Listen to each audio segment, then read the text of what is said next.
Tendance, mon ami. Chaque soir en ouverture de Smart Bourse, nous retrouvons Pauline Gratel qui vous apporte les infos clés du jour sur les marchés. Bonsoir Pauline. Bonsoir. Et nous commençons avec la tendance des marchés actions américains. Aux États-Unis, les indices ouvrent en hausse avec un rebond de plus de 1% pour le Nasdaq qui est soutenu par les géants de la tech.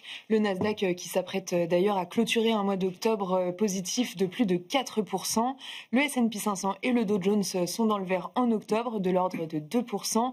Les indices américains ont été soutenus par la micro ce mois-ci. Amazon, en effet, qui a publié ses comptes hier soir. Le titre bondit de 12% à l'ouverture de Wall Street. Amazon fait état de résultats supérieurs aux attentes, portés par Amazon Web Services, dont l'activité est au plus haut depuis 2022, en hausse de 20%.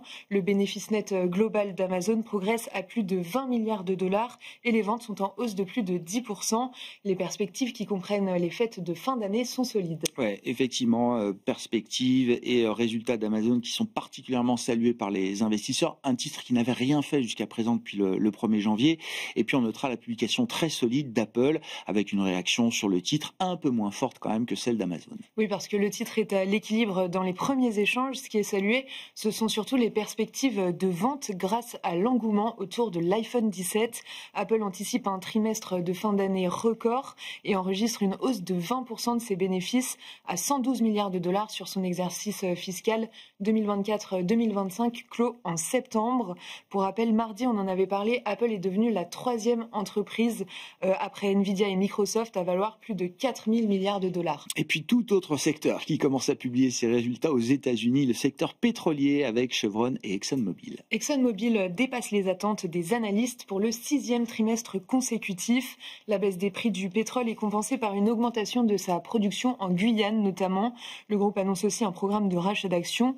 Le titre est à l'équilibre. Chevron, de son côté, est en hausse de 3% après avoir également dépassé les attentes et fait état d'une production record après le rachat de Hess. En Europe, la tendance des indices actions est négative pour cette dernière séance du mois. Oui, ils évoluent en léger repli aujourd'hui pour l'Eurostoxx 50 et le Stoxx 600. En France, le CAC 40 évolue lui aussi en repli de l'ordre de 0,5%, autour de 8100 points plombés par Saint-Gobain et AXA qui sont dans le rouge après leur publication. Allons-y dans le détail donc pour la publication de Saint-Gobain dont le titre cède 4% en effet, lanterne rouge du CAC. Le groupe fait état de volume en fort recul en Amérique du Nord mais publie toutefois un chiffre d'affaires stable en données comparables et confirme ses objectifs annuel.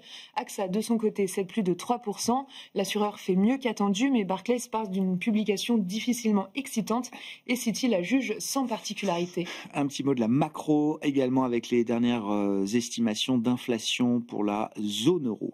L'inflation pour l'ensemble de la zone euro est globalement conforme aux attentes en première lecture au mois d'octobre, en hausse de 2,1% sur un an et de 0,2% sur un mois.